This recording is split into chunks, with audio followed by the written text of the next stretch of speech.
भनिसकेपछि यहाँहरूले चाहिँ यदि उहाँहरू चाहिँ जाम सहकारीमा एउटा चाहिँ हैन यात्रा त एउटै हो, यात्रुलाई पनि गन्तव्यमा पुर्याउने एउटा काम त एउटै हो नि त हैन। यहाँहरूको काम नै यात्रुहरूलाई गन्तव्यमा पुर्याउने हो। त्यो शुल्कको धेरै थोरैको भन्ने कुराहरू मात्रै आउला त्यसमा चाहिँ हैन। तर सहकारीमा चाहिँ जाम भन्दाखेरि चाहिँ यहाँहरू चाहिँ मान्ने पक्षमा हुनुहुन्छ हैन? मान्ने पक्षमा पनि छौँ। यस्तै अहिलेको इक्जाम्पल हेर्ने हो भने माथिल्लो जो पदमा आसीन कुर्सीमा आसीनहरू त भन्न सकिँदैन, तर जो यातायात चालक मजदुरहरू ट्याक्सी चालक मजदुरहरू हुनुहुन्छ केही समय अगाडि मात्रै पनि अहिले एउटा यस्तो कल्चर बसेको छ पोखरामा।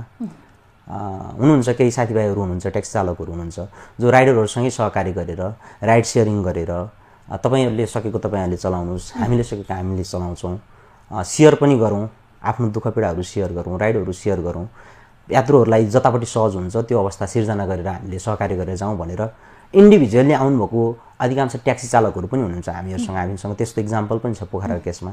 सँगै बसेर ट्याक्सीवाला जो दुई पाटो जस्तो थियो ट्याक्सीवाला र राइडरहरूको केसमा, अहिले पछिल्लो समय हामीले त्यो परिभाषालाई चेन्ज गरेका छौँ थोरै केही हदसम्म चाहिँ।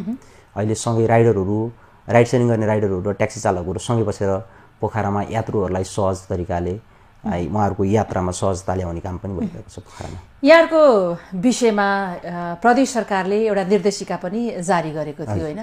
अब यहाँहरू चाहिँ त्यो निर्देशिकामा चाहिँ कतिको सन्तुष्ट हुनुहुन्थ्यो?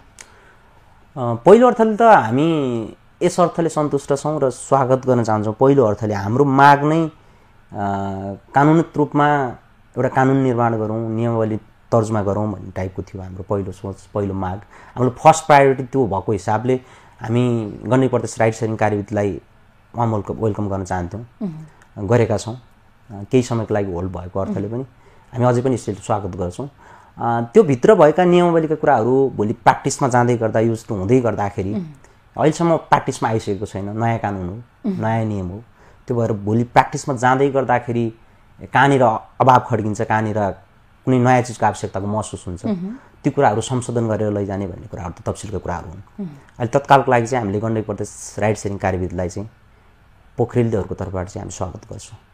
यहाँहरूको चाहिँ जुन यातायात व्यवसायीहरूको सङ्घीय सरकारले चाहिँ हैन एउटा चाहिँ हस्तक्षेप गर्यो, अब यो हस्तक्षेपप्रति यहाँहरूको चाहिँ भनाइ के छ त?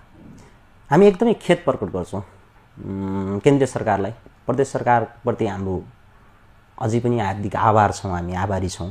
प्रदेश सरकारले एउटा युवाहरूको लागि सोचेर एउटा कार्यविधि तय गरेर लैजाउँ भन्दै गर्दाखेरि केन्द्रीय सरकारले सिन्डिकेटधारीहरूको पक्षमा वकालत गरेर आम यत्रो लाखौँ युवाहरूको मनोभावनामाथि चाहिँ कुठाराघात सम्झिन्छौँ हामी चाहिँ।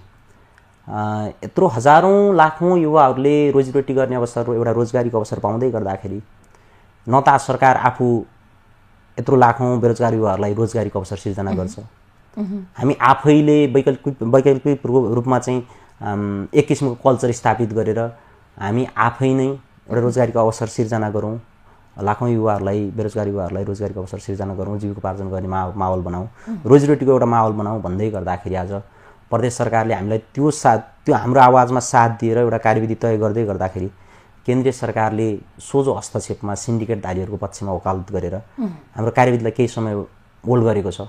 यसमा हामी एकदमै खेद प्रकट गर्छौँ। उहाँहरूले बुझ्दिन जरुरत छ, या त उहाँहरूले भन्न सक्नु पर्यो यो देश युवाहरूको लागि होइन, हामीहरूको लागि मात्रै हो भनेर भन्न सक्नु पर्यो। होइन भने यही देशमा बसेका हामी युवाहरूलाई चाहिँ किन पक्षपात गर्छ केन्द्रीय सरकार? हामी प्रदेश सरकारको मामलामा चाहिँ हामी यो कुरामा हार्दिक आभार छौँ, आभार प्रकट गर्न चाहन्छौँ, आभारी छौँ। प्रदेश सरकारले युवाहरूको मनोभावनालाई बुझेर हालसम्मको लागि उहाँहरूले चाल्नुभएको कदमलाई हामी साथ सहयोग गर्दै गइरहेका छौँ। यहाँहरूले चाहिँ के भन्नुभएको छ भने यदि हाम्रो माग सुनवाई भएन भने हामी आन्दोलनमा जान्छौँ पनि भन्नुभएको छ होइन? अब यहाँहरूको आन्दोलन या चाहिँ व्यवसायी यातायात व्यवसायको आन्दोलन अनि दुःख पाउने त्यो सर्वसाधारण हो, यसलाई चाहिँ कसरी तपाईँले लिनुहुन्छ? आन्दोलनको केसमा हामी एकदमै सचेत र संवेदनशील छौँ। इफ हामीले पनि आन्दोलन गर्दाखेरिको बखत आम सर्वसाधारणलाई पब्लिकलाई दुःख र मार पारेरै गयौँ भने उहाँहरू र हामी बिच केही फरक हुँदैन, केही भिन्नता रहने छैन। यस अर्थले पनि हामीलाई भोलिका दिनले आन्दोलनको आवश्यकता महसुस भयो भने हामी यो अर्थको आन्दोलन गर्छौँ कि आम सर्वसाधारण आम पब्लिकलाई कुनै पनि एङ्गलबाट असर नगर्ने गरी हाम्रो माग जहाँ सुनवाई हुनुपर्ने हो, जुन सरकारपछि कुरा राख्नुपर्ने हो हामी सरकारलाई मात्र इफेक्ट पार्ने गरेर आन्दोलनको रणनीतिहरू अपनाउँछौँ। यो सबैलाई सार्वजनिक रूपमा भन्न पनि चाहन्छु। हाम्रो तर्फबाट हामी राइडरहरूको तर्फबाट कुनै त्यस्तो सार्वजनिक रूपमा आम पब्लिकहरूलाई अप्ठ्यारो पर्ने किसिमले हामीले कुनै पनि आन्दोलन तय गरेका छैनौँ, तय गर्ने छैनौँ। हामीले इफ आन्दोलनको आवश्यकता महसुस भएको खण्डमा पनि आम सरकार र जहाँनिर हाम्रो सम्बन्धित निकायहरू तत् निकायहरूमा त्यहाँ मात्र अनुभव हुने तरिकाले हाम्रो आन्दोलनको रणनीतिहरू तय गर्छौँ। अब यहाँले चाहिँ भनौँ न एउटा चाहिँ समन्वयको कुराहरू पनि आउँछन् होइन, चाहिँ अब समन्वय सँगसँगै समाधान होस् भन्ने पनि यहाँहरूको चाहिँ चाहना छ। अब समन्वय चाहिँ यातायात व्यवसायीसँग सरकारसँग होइन, अब कतिपय हिसाबमा चाहिँ यात्रीहरूसँगका कुराहरू चाहिँ आउँछन्। अब कसरी समाधानतिर चाहिँ गर्न सकिन्छ, कसरी समन्वय गर्न सकिन्छ त यी कुराहरूलाई? हामी आशा चाहिँ गर्छौँ तर भर चाहिँ पर्दैनौँ।